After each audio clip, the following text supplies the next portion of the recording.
So after arriving at the mainland and waking up on the beach, if you head forwards and to the right, you'll see some rocks that you can jump across to get to another ledge where there's a path. Follow that round shortly, and there'll be a cliff on the right hand side. On this cliff, there is the Starborn Egg, which is a relic you can attach to your weapon that increases its damage by 10%, and on the corpse, you'll find the camouflage net. This increases your critical chance with range weapons by 10%. Always be running and jumping whenever possible. Running doesn't cost any stamina when out of combat anyway, and this will level up your acrobatics and athletics skill, which will make it easier moving forward. Always be aware of your armour's weight.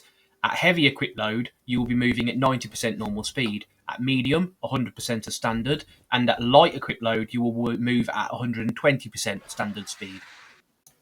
The location shown on the map here is where you'll get your first horse. There are 2 enemies that guard it at the moment, but they are very low level, easy to kill. Once you kill them, just go up, hold to steal the horse, don't worry, you don't get in trouble, and ride away. You can now summon it whenever you need.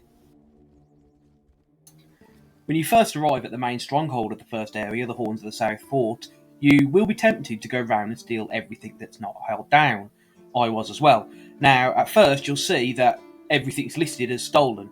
Well, to steal, and you're not able to pick any of it up without getting in trouble.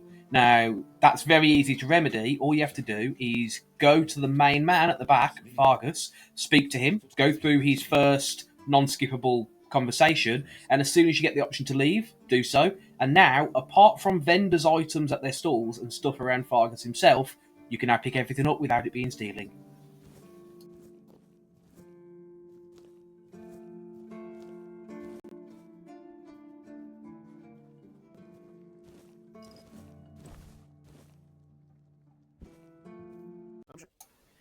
Make sure if you buy any recipes or schematics off any of the vendors that you open your inventory, go to the book and read it manually until you make sure it pops up saying that you've learnt the item.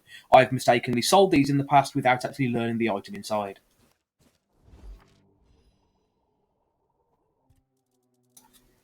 Now, this is one of the games where you need to be collecting everything. Kleptomaniacs love it. So you see an ore, mine it. You see some flowers, pick them. You see an enemy, kill it in cold blood, take whatever it has. Because whatever you don't need, you can sell. Whatever you do need, you can store and use it to craft stuff later, which will up the rest of your skills. Don't be leaving anything behind. Weight is mostly generous here. A lot of the smaller items have really low weight, so you can carry quite a lot before you become over encumbered. And there are skill options, stat options, and equipment options that can increase your equip load anyway. Always be cooking all the ingredients that you gather on your journey. As your cooking skill increases, you will be able to make items that have a higher healing value and increase skills better when you consume them. Now, you will have normal recipes that you'll find in notes, cook them when possible, but otherwise make sure you experiment.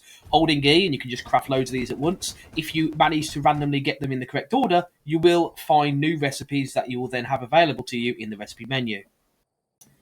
The exact same thing applies when it comes to potions as well. Be sure to keep brewing all the ingredients you gather together to make more potions, because the higher your alchemy skill, the better the potions will be. The better the potions, the more healing effects, the more it will help you in the future. You get the idea.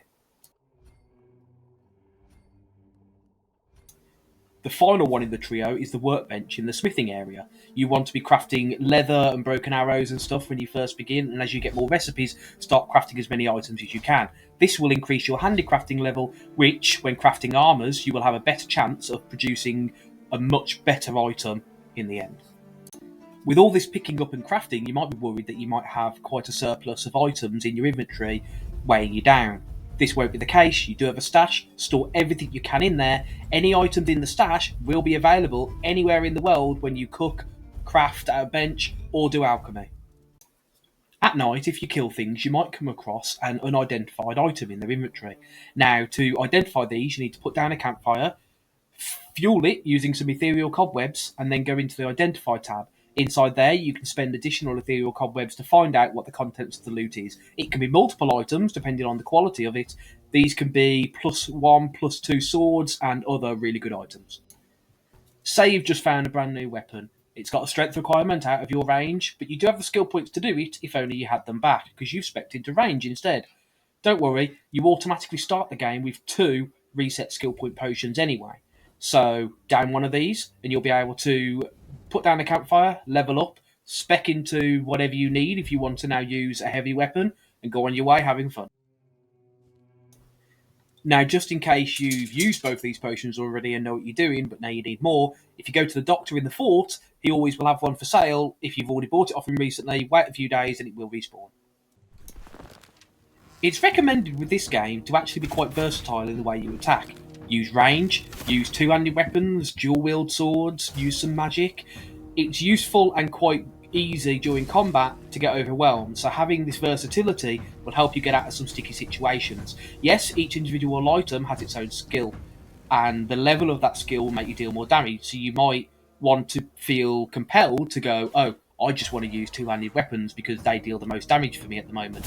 But it is good to have some versatility for when you need to fall back and get that little more damage from range.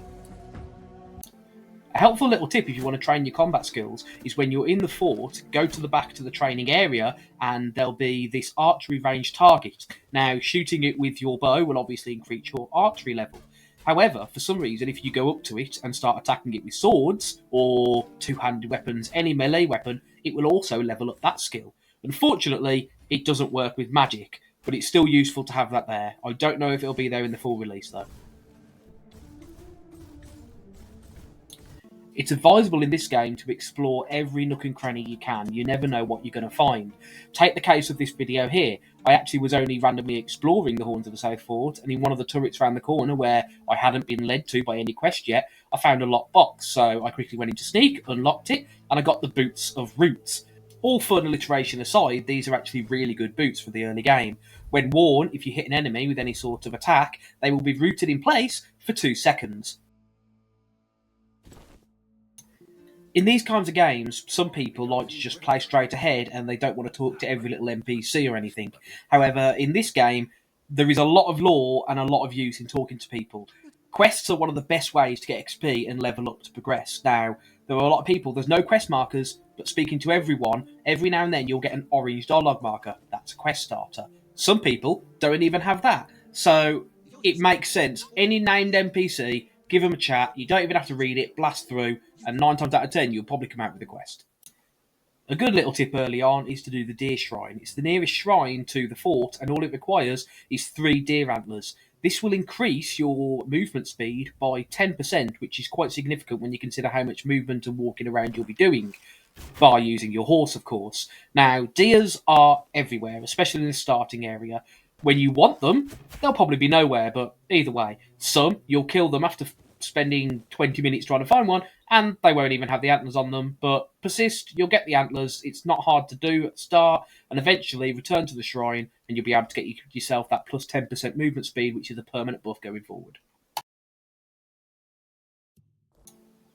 Not a final tip or a trick, but there's an Assassin's Creed Easter egg in the fort. If you climb onto the battlements, there's a bit of hay below that if you dive down into off the wall, it's the only time you won't take any fall damage.